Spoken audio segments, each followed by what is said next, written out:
Good evening and welcome to our October 2020 show, which tonight is themed on customer service. Hi, I'm Nelson McMillan, the founder of Arts for Essential Workers. And our mission is to support essential workers and their families through the artistic work that we share. Now, we're proud of our non-profit status, and particularly with the fact that 1/3 of your donations go towards supporting our mission, but 2/3 go to our chosen enterprise or non-profit to support for the month. And for this month, in honour and respect of Black History Month, we've chosen the Black Curriculum Social Enterprise to have your donations, 2/3 of your donations to go to. Now, you're going to be hearing more from Alicia at the Black Curriculum a little bit later, but essentially we wholly support at Arts for Essential Workers their campaigning for equality and diversity through introducing Black education into the national curriculum. Thank you for the work you're doing, Black Curriculum. Please keep on going. We support you through that. Now, on to tonight's performances. We've got an array of performances to pack in for the next 45 minutes that range from music, drama, and two firsts, actually. And that's the beautiful thing about being a startup, is there's plenty of firsts almost with every show. But tonight, our first is going to be, we have our first commissioned poem written by Nicole Zweibeck and performed by Lamin Tamba, and that's going to be performed live tonight a little bit later on. But we also have our first sibling sister act. See if you can spot them. Okay, there's something I want to introduce you for those people who are live, and again, something we're proud about, and it's the interactivity. You have the opportunity to interact with us via Facebook and YouTube. You'll see there's a little chat area. You can type that in. That's brilliant because we're going to share those comments and questions if you've got questions with the talent. We've got 2 Q&As coming up during the next 45 minutes. One about halfway through, we'll bring on the first few acts, and 2 toward the very end when all the talent will be there for you to interact with. So please do share your applause, your compliments, and if you feel brave enough, any interesting stories that these acts may well trigger for you, or indeed questions for the acts. Okay, lovely to see you all here tonight. Thank you for the returning visitors and for all your support. Now onto the entertainment and our first act tonight.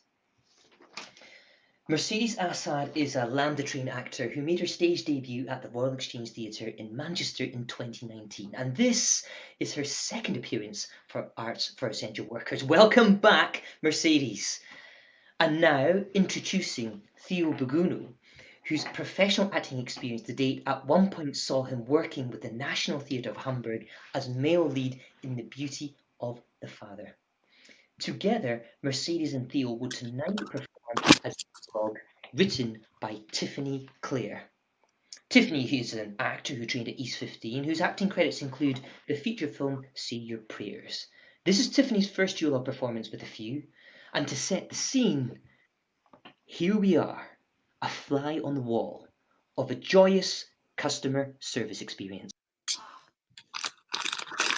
Yeah, the jacket is 100% waterproof, but if you leave your phone in the pocket on a 30-degree wash, the phone will have damage. You still want a complaint? Yeah, no worries. If you just head to the first page on our website, yeah, underneath the section that says Pouters for vouchers. Yeah, don't worry about that. It's just a like selfie promo. Sorry, are you a piece of shit? Yeah, I am a piece of shit. How can I help you? Oh, great, right. So I'm going to need you to drop absolutely everything right this second and tend to my every need. Absolutely. That's what I'm here for. How can I help you? Great. So I need to return this. I see.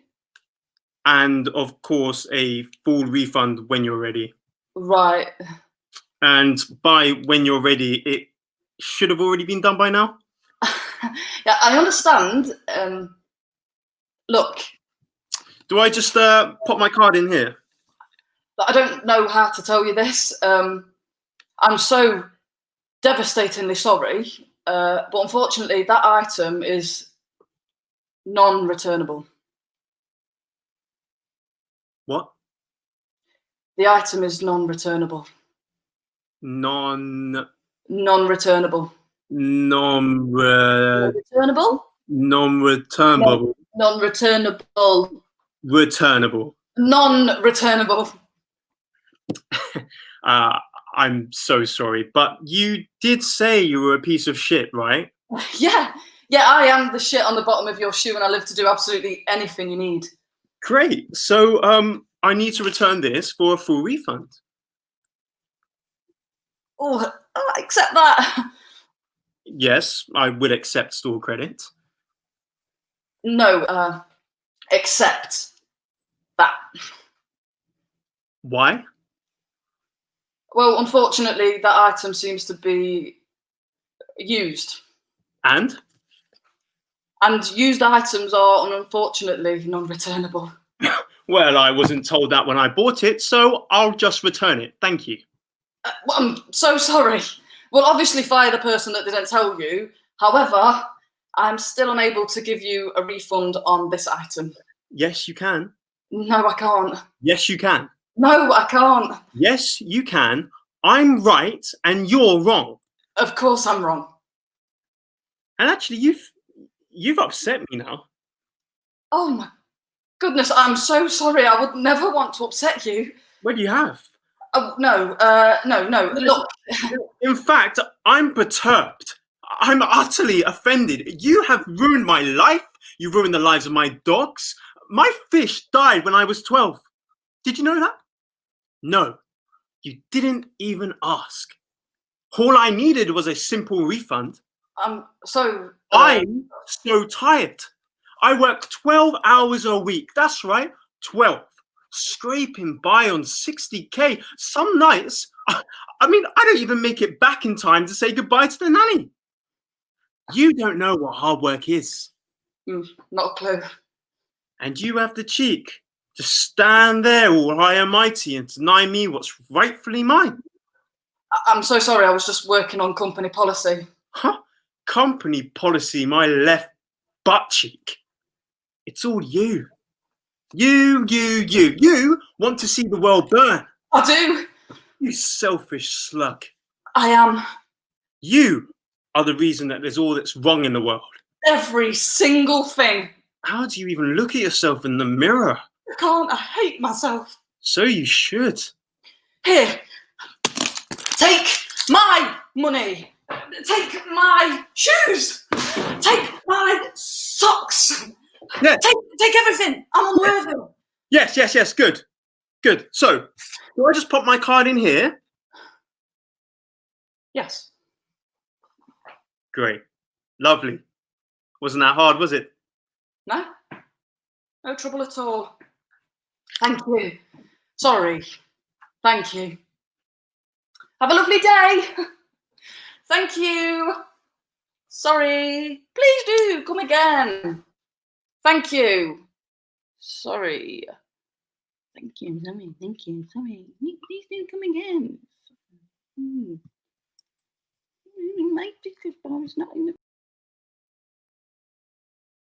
Well, thank you, Theo Mercedes. That was amazing first act. I actually got something for you in the Q&A, something for you to think about. I wonder if you guys experienced that customer service experience yourselves. One to think about and perhaps reveal for us. But in any case, time for us to move on to the next act, which is our first musical act. Now, I challenge you to not dance to this because we certainly were in the studio, and I have to say, if you do feel compelled to, please dance away at home. We've got Jessica May Simmons, who trained in musical theatre at Performers College, and her professional credits include Beauty and the Beast, Peter Pan, and Fiddler on the Roof at the Theatre Royal Windsor. Now, while theatres remain closed, Jessie's currently working as a florist in her sister's shop. Tonight, Jessica will be singing 9 to 5 by Dolly Parton. Take it away, Jessie. Hello everyone, here we go. Sing along if you must. Here we go. Here we go.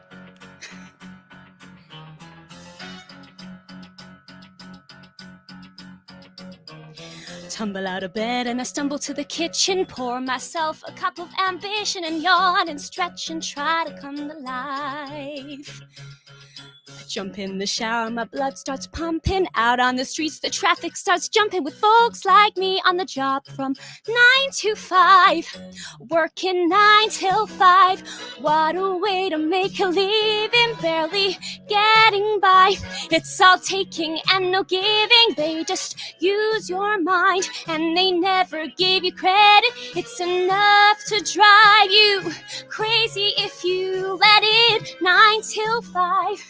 For service and devotion, you would think that I would deserve a fair promotion. Want to move ahead, but the boss won't seem to let me. I swear sometimes that man is out to get me. Ooh. They let you dream just to watch them shatter. You're just a step on the boss man's ladder, but you've got dreams they'll never take away. In the same boat as a lot of your friends, waiting for the day your ship will come in. The tide's gonna turn and it's all gonna roll you away. Working 9 till 5. What a way to make a living, barely getting by. It's all taking and no giving. They just use your mind and they never give you credit. It's enough to drive you crazy if you let it. 9 till 5.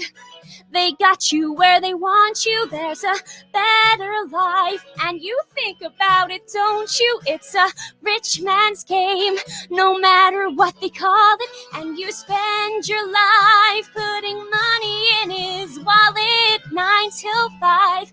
What a way to make a living, barely getting by. It's all taking and no giving. They just use your mind and they never give you credit. It's enough to drive you crazy if you let it. 9 till 5. Yeah, they got you where they want you. There's a better life, and you think about it, don't you? It's a rich man's game, no matter what they call it. And you spend your life putting money in his wallet. 9 till 5. Oh, working 9 to 5, working 9 till 5. What a way to make a living, working 9 till 5 for service and devotion. I swear sometimes that man is out to get me. Ooh.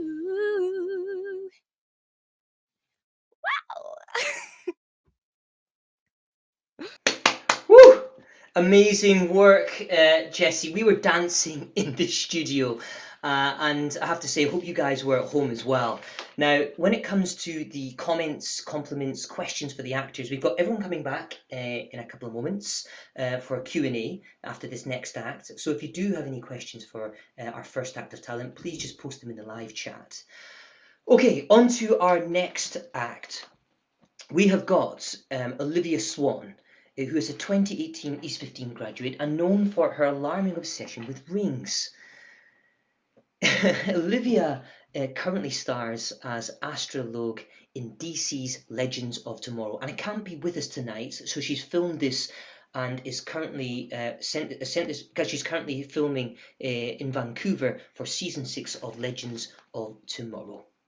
Now, the piece of writing that she's performing is a work called Kettle, written by a few alumni artist, Emily Steck. Welcome back, Emily, and thank you so much for letting us perform this piece tonight. Now, what's Kettle about? Well, with our customer service theme this month in mind, Kettle is a funny yet sobering look at a woman stuck on hold with call centre customer support.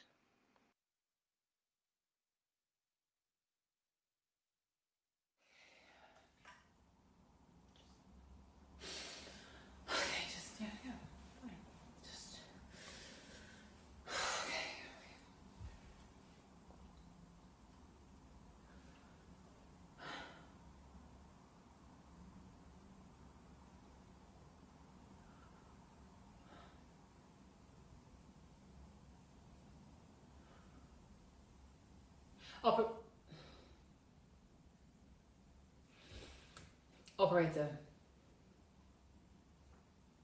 Operator. Operate.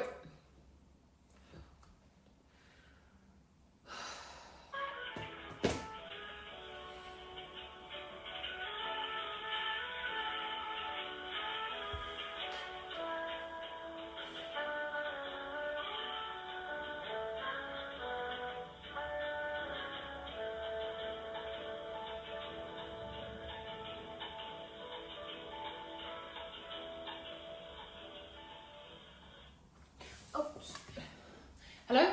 Hello? Hi, yeah, can you hear me? Sorry, yeah, I'm here. Sorry, it's my signal. I'm in my place in a major city and it's not great. So, what? Yeah, Olivia Sterling Stanwell.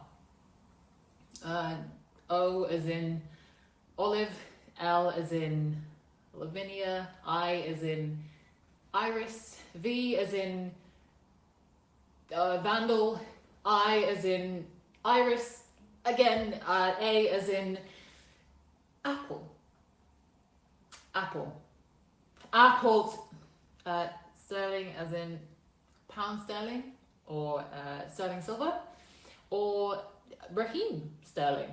So, Stanwell as in you stand well without the D.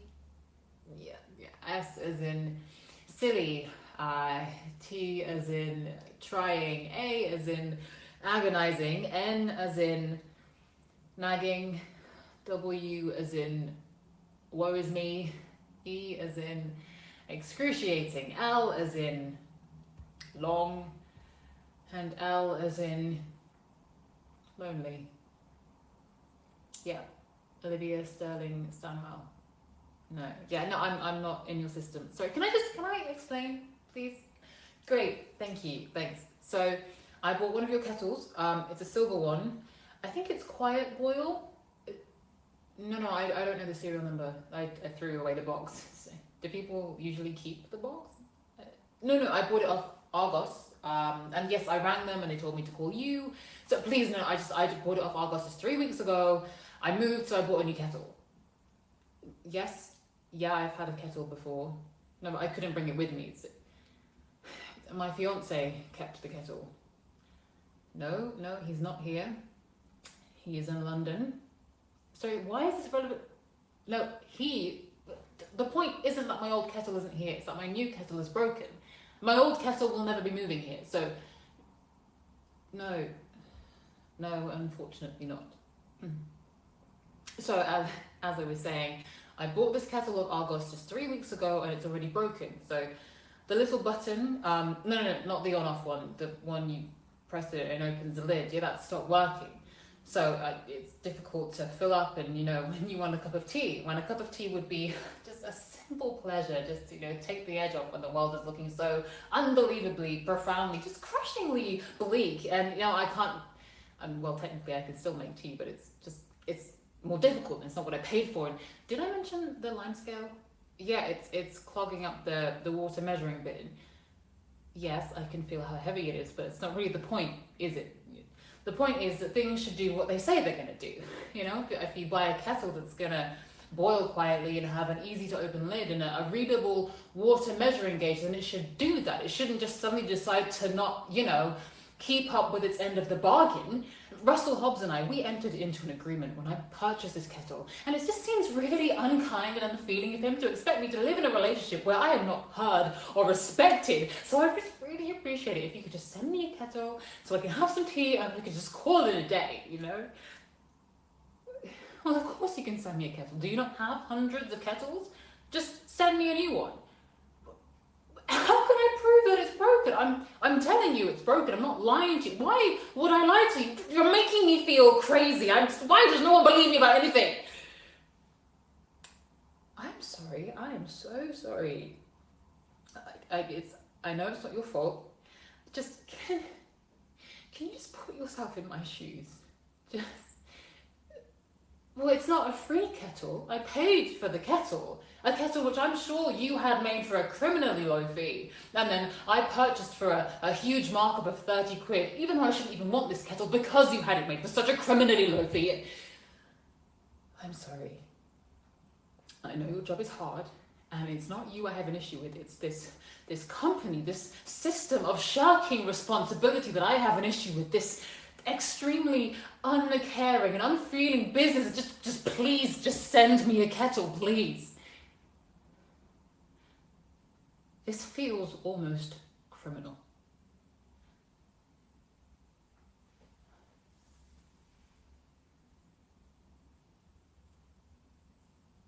I burnt my hand.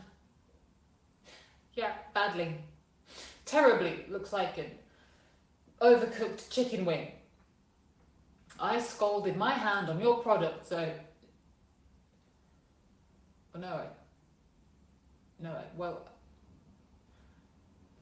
Fine. What is the email?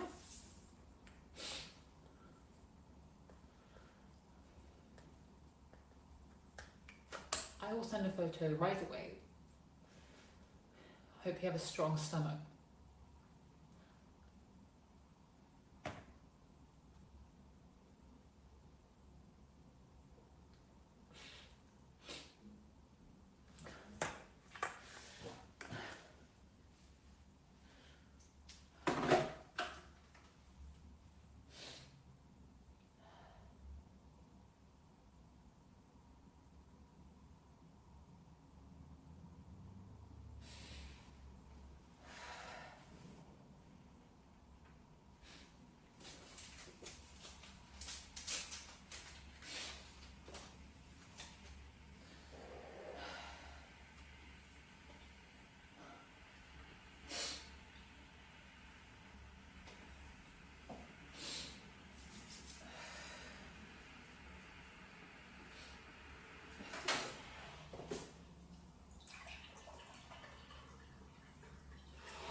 Well performed, Olivia, and thank you very much for that piece, Emily Steck. We're going to invite the talent we've just seen in the first act back on now for a couple of minutes for a Q&A. So if I could bring in Mercedes, Theo, and Emily Steck and Jessie. Please, if there's any comments, fire them in. Emily, how are you doing? We're going to start. Thank you very much, Emily. We'll start with a question for yourself, please, Emily. Have you had any experience like that? Yes, I have. It's based on a real experience. Basically, at the height of lockdown, in like the first few days of it, my kettle did break, and I'm American. I was really far from my family, so I was just like really stressed out. And the customer service person I got on the phone also was very stressed out. So it escalated to this weird point where I think both of us were like, "This is not serious," but it was like this bizarre connection, which is normally so like clean and like, oh, I need this thing, you do, but it became very like emotional and human and bizarre. So yeah, I didn't burn my hand.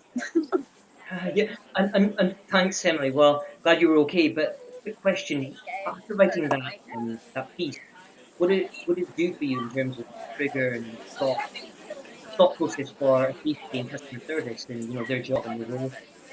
Yeah, I mean, I like as an actor and a writer, I've worked in a lot of like customer service jobs, not over the phone ones, but like restaurants and stuff like that. And I think it's such a hard job. And like I think especially if you can't be seen, probably like if you're on the phone or online, people aren't like, oh, I'm talking to a human and being rude. So it's like a really tough job, and you kind of see the worst of humanity sometimes, which is like really hard. Like when I worked at a restaurant full time, I was like not very into people. I was like, people are really difficult. Yeah. Well, thank you for sharing that, and thanks for writing for us again. Great to have you That back. was really fun. Thanks. And we'll move on to Jessie for a quick question. Jessie, love that performance of 9 till 5. Not sure we've got any comments to share at the moment, but certainly from the studio perspective, we love that, Jessie. But just wanted to know, what was the inspiration behind choosing 9 to 5 tonight? Well, I was at work, and when I got asked to do it, and I got told about the theme, and I said to my boss, I was like, "Oh, the theme is customer service. What shall I do?" And he went, 9 to 5. And I went, "Cool." Oh, and that's what I'll do. Great. And is this what work were you doing, Jessie? Is this what customer service work were you doing? Well, at this moment in time, I was teaching dance. I Oh, was dance teaching, but I have done lots of customer service work in my life, and working at the florist, lots of customer service. We actually had a customer service meeting the other night about how to, yeah. customer service. Indeed. Well, no, thank you, Jason. Thanks for sharing. Thanks for that performance tonight. Loved it. We've got to move on. There's plenty more I'd love to ask you, everybody, but time is running out. So we'll move on to Theo and Mercedes to ask, first of all, Theo, have you had that kind of customer service experience before? Yeah, I've actually quite a lot. I've done a lot of retail work, so I've had very similar, scarily similar situations to that. Obviously, being on the other side of it, yeah, it's very more kind of common than you would think. Yeah. Just for everybody's awareness, the title of that piece was "Piece of Shit." Mercedes, can you just reflect on that for a moment? I think it's a great title. Sorry, Mercedes. What did you say? I was going to say I think it's so fitting, that title. Yeah. Yeah, Mercedes, your thoughts on that as well, and any experience you've had to draw on from your life? Yeah, it was just really straight away, like first time I read it, very relatable. My dad owns a cafe in Nottingham, and we've had people that will eat a full fry up and then come and complain after and want their money back after they've eaten every scrap. Like, so yeah, you get it all the time. Got it. Well, thanks for sharing, Mercedes. Theo, guys, they're going to be back for the Q&A at the end of the show, so we'll wave goodbye to our first act, writers and talents. Thank you very much, guys. It's now time to move on to our second act. Now, to kick that off, we're going to bring you Emily Cordell, who trained at the London College of Music and was selected to perform her own work, I Know, I Wish, I Will, at the Criterion Theatre in London, which was unfortunately cancelled because of the pandemic. Despite this, Emily's work has been selected again to be published in a book of poems. Congratulations, Emily. Tonight, Emily will be performing alongside our artistic director at A Few, Katie Cool, who also wrote this duologue, which is titled Disciplinary. And to set the context, it's about an awkward encounter between friends at work when a complaint is received. Hey, my darling, how you doing? Enthused as always. How are you, girl? Emotionally unstable. Oh, it was the season finale last night, wasn't it? That's an understatement. How is that an understatement? That's what it was? It wasn't just a season finale. Derek died. It was literally life-shattering. Spoilers. Oh, come on. I've been trying to get you to watch this for 3 years. If you haven't yet, you're not going to. So true. Oh my gosh. How was your night with Billy? No, don't you never ask. Sorry, I was momentarily distracted, but I'm back in the game. Spill the beans. Okay, so bought me flowers, so a good start. Great start. Yeah, and then we ordered pizza and watched The Nightmare Before Christmas. Aww. Such a breezy day.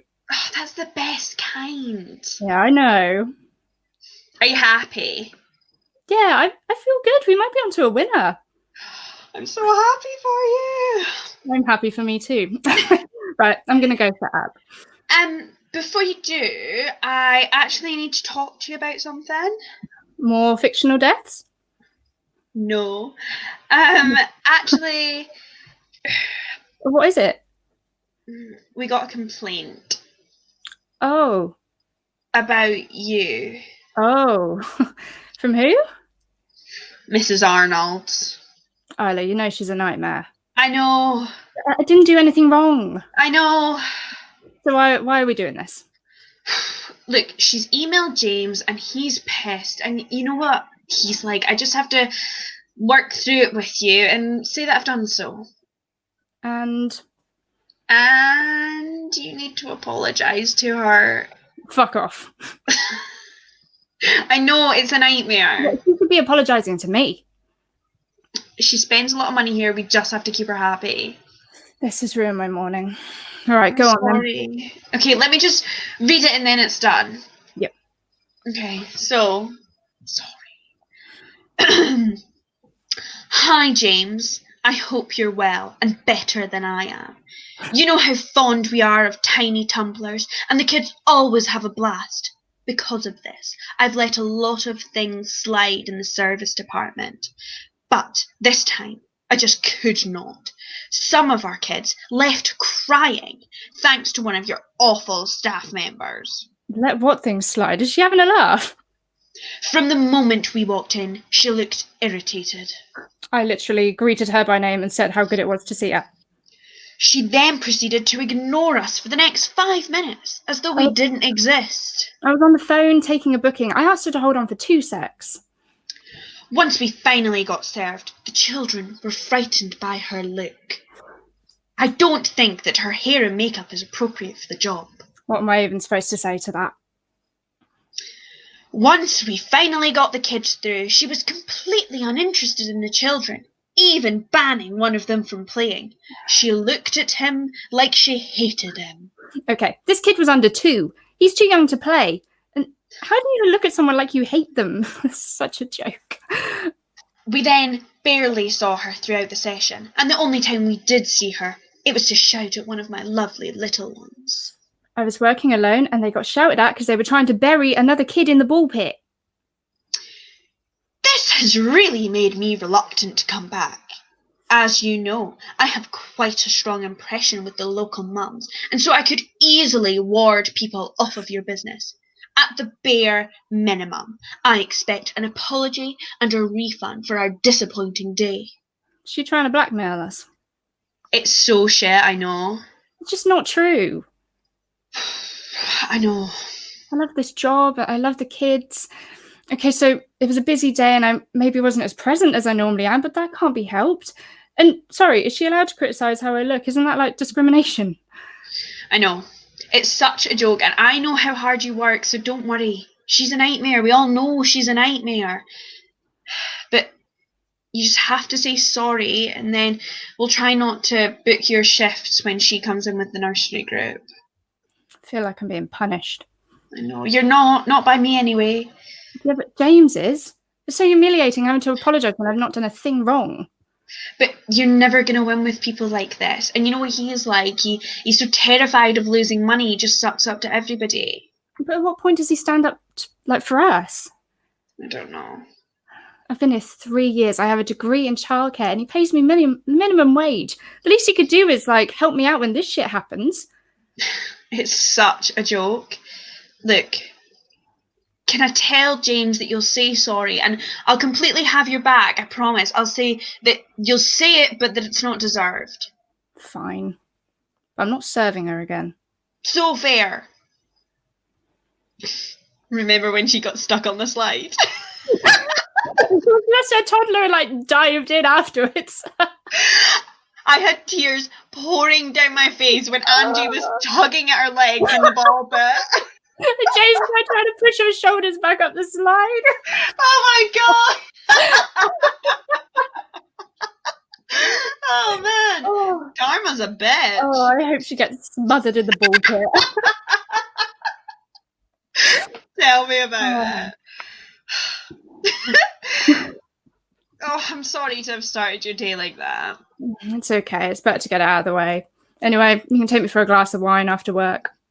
Consider it done. God, what a day. Classic day.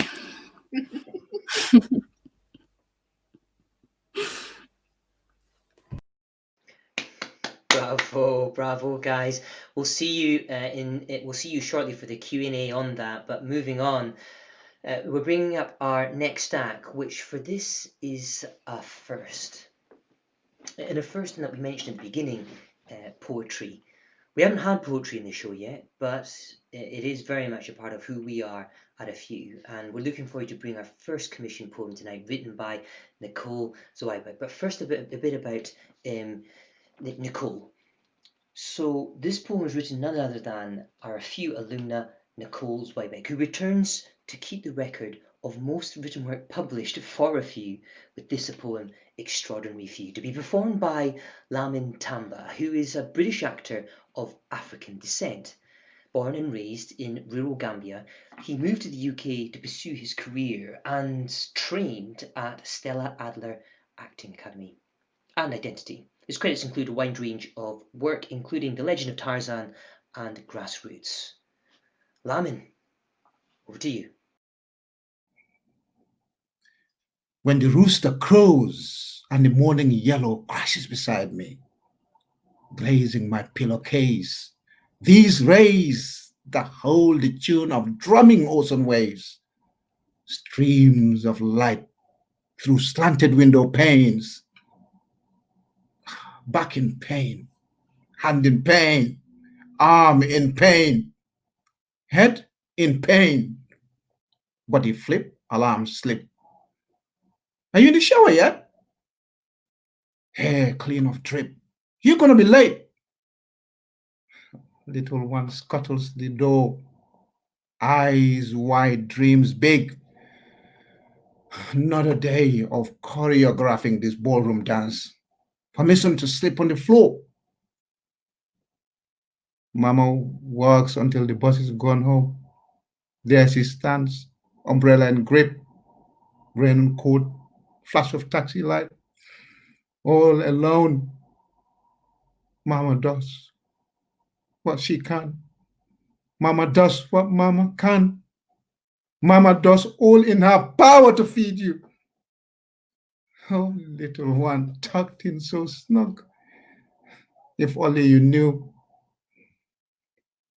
Stack shelves at dawn, scrubs place at dusk. She does it with a smile. And when they ask her why, she replies, well, needs must. And at times these strangers are so cruel. They bark and yammer. It's not my fault, she explains. Mind aching like a hammer. Because her job is essential, she kept the city going, and the struggle for stability is still ongoing. So she can't quit. And when she does sit, she exhales a storybook for little one. And once upon this time, it's a tale that she herself writ. And in it is the tale of a conscientious soldier that kept on running with bloody feet so the rest of the world could stop. They are brothers, mothers, fathers, sisters, lovers, visionaries. Although you don't know their stories, perhaps next time stop and ask ordinary people. Yet they are an extraordinary few. And so, in conclusion, to all the magic humans with gold in their fingertips, although you may be weary and you may feel unseen, you keep our chaotic existence afloat. And for that, we thank you.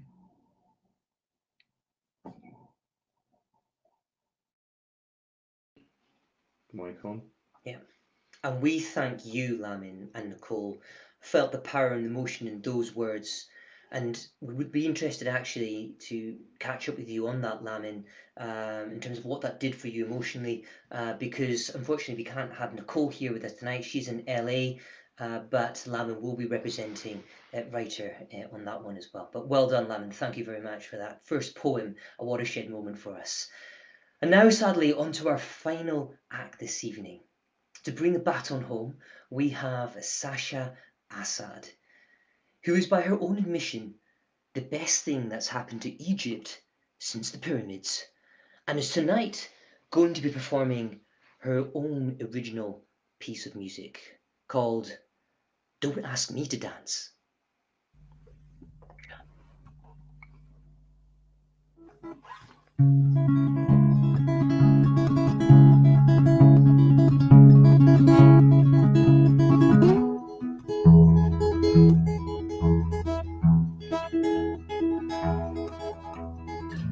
Don't buy me a drink, stop holding my hand and quit looking at me and stop kissing my neck.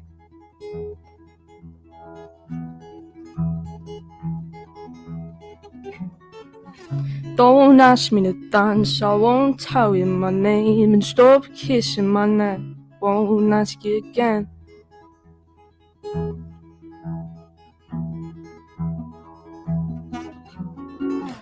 Go back to your friends, my blood's boiling thin. I wanna go outside and stop holding me down.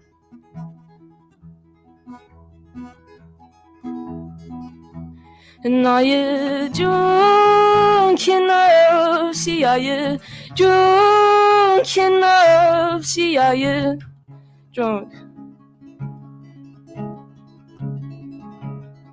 So don't ask me to dance, cause I don't wanna dance. And dance, cause I don't wanna dance. Don't ask me to dance, ask me to dance. Don't ask me to dance, ask me, don't ask me to dance, cause I don't wanna dance. And dance, cause I don't wanna dance. Don't ask.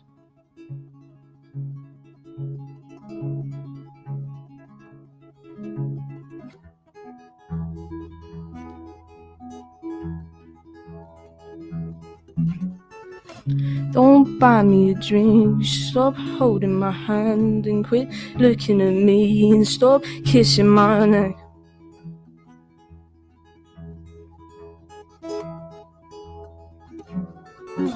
Don't ask me to dance, I won't tell you my name and stop kissing my neck, won't ask you again.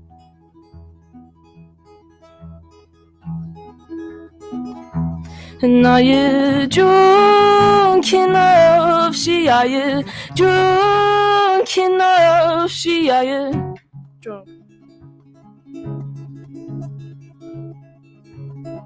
So don't ask me to dance, cause I don't wanna dance. And dance, cause I don't wanna dance. Don't ask me to dance, ask me to dance. Don't ask me to dance, ask me, don't ask me to dance, cause I don't wanna dance. And dance, cause I don't wanna dance. Don't ask. I think you've drunk, you know. I think you've drunk enough. I think you're drunk enough.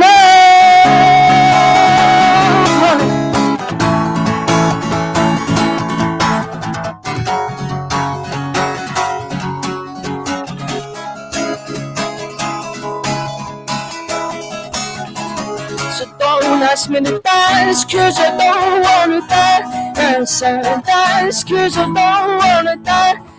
Don't ask me to dance, ask me to dance. Don't ask me to dance, ask me, I'm drunk.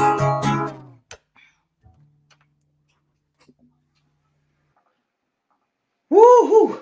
Hot stuff, amazing there, Sasha. Love that. We're going to bring everybody back now, all the cast and talent to appear very shortly to interact with your questions, guys. Please share your compliments for everybody. But Sasha, brilliant there with that. Love that ending there. And I was with you on that. Actually, did make me a little bit emotional at point. It'd be interesting to ask you the first question. Let me share a few. Thanks, Jason. I'm going to share a few compliments. Sasha, great work, awesome stuff. Sasha, just a question for you. What inspired you to write that song? What did it mean for you? I write a lot about sort of social issues, and that song's about sexual assault. I listen to a lot of Sam Fender, and he writes a lot of social issues, and so yeah, that sort of inspired me to write that song. Yeah, got it. Well, guys, for more of Sasha's work, you can find her on Instagram. We'll share her ticker and everybody else's Instagram handle in the ticker along the bottom of the screen. But keep on writing, Sasha. Have you been writing music for a long time? You've got an album out or anything? No, I did have some stuff released, but I've taken them down in hopes of sort of releasing them as an EP or possibly an album in the future. But yeah, if you follow my Instagram, there'll be more info on when I'll be releasing again. Well done, Sasha. And you just saw on the screen there a comment from our patron, Lorna Brown. Wonderful song. Great job. And I have to say, did anybody spot the sister act tonight? Here we have them, Sasha and Mercedes. Our first sibling act. Great work tonight, both of you guys. Moving on quickly to another point. Just before we share, we're probably going to share some more compliments from the comments there. Thank you very much, Jason. Great job, Katie and Emily. Was a well done duologue there, guys. And on the subject of Emily Cordell, just want to bring up a point about how talented our cast is, and what they do to make a living. Let's start with Emily Cordell, actually. Not that we have much time to explore this, but Emily, am I right in saying you've just launched a new business? Yeah, I have. So it's a little, thank you. It's a little cross-stitch business. So I've always been into embroidery and sewing. Oh, look at that on the screen. Yeah, and I just make little things that you can hang in your home, little spooky items, but also some ones that aren't so spooky because I know people don't live the spooky life all year round like I do. But yeah, I've got one making a cameo in the background and like here. So yeah. But that's a little Etsy store. Yeah, that's what I do. Just a little note there, Emily. You're like, did I just pick up on what you said there? You said you live Halloween all year round like you. What does that mean? So I am a goth, as you can probably tell. Yeah, so I just want it to be Halloween all the time, but I understand that some people, that's not their ideal. But yeah, I like spooky stuff. Thank you. Little ghostly earrings. Did everyone notice Emily's earrings, by the way? Kind of like Pac-Man ghost earrings. Love those earrings, Emily. All right. Well, keep on doing what you're doing, Emily, and hopefully we'll see you more stuff on TV. I think last time I saw you was in Bake Off as a goth. Is that right? Yeah, in the commercial with my little jelly. Yeah, that's great. Right, okay, let's move on because we had a lot of compliments for everybody. So let's try and share some here right now live. At Lamin, you had a bunch come in for that piece by Nicole Zwybeck. Lamin, can you tell us a little about some of the customer service work you do and how that brings meaning or brought meaning to this poem? Well, I'll relate it with the poem quite quickly. The emotions were there. I work for councils in and around London, and I currently work for Ealing Council. I deal with planning applications, construction sites, and I look at their environmental stuff, air pollution, noise, vibration, sometimes contaminated land. And you come across people every single time from all levels of society. And before that, I used to deal with noise nuisance complaints. And you have to learn to understand that people have needs, they want assistance, but at the same time, they're frustrated and they run rings around you. But you need to put yourself in their shoes sometimes and understand that this is where they are, but you have obligations beyond which you cannot go. So it's a case of communication and appreciating the people you work with, the people you deliver services to. So this one came in is work for essential workers. So all during this lockdown period, I had to go out to ensure London air quality is monitored regularly.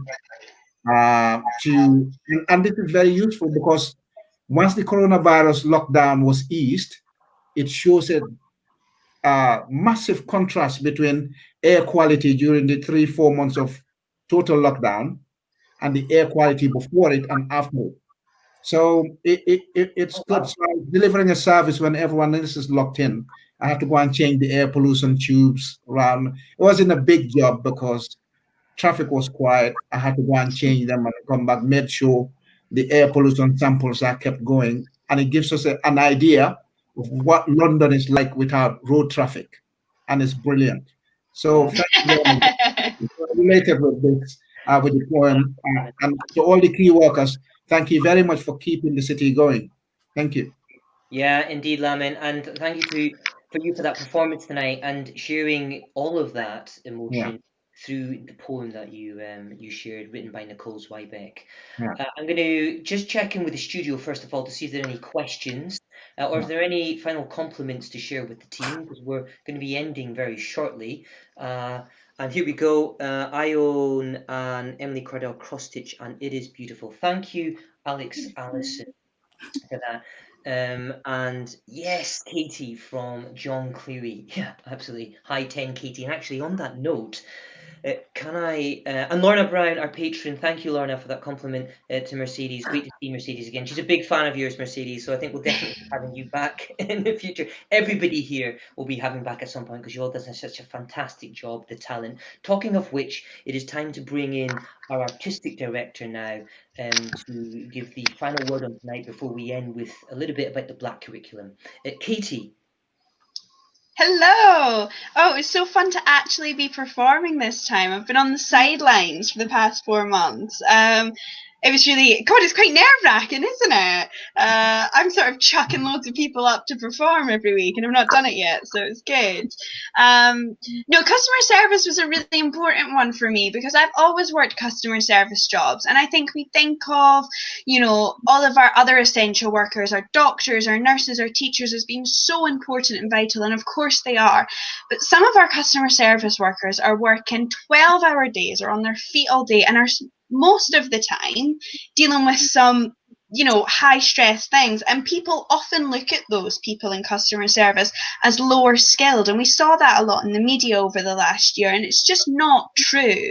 And I don't think it does justice to the amount of work and effort that gets put into it. So I think that running a show where we celebrate essential workers, you just couldn't not do customer service. And it's also, I think, the one that we've been able to have the most fun with and the most giggles with because people are ridiculous. I know my piece is based off of, you know, some of the lines in those were verbatim, including the line, "He looked at my baby like they hated him."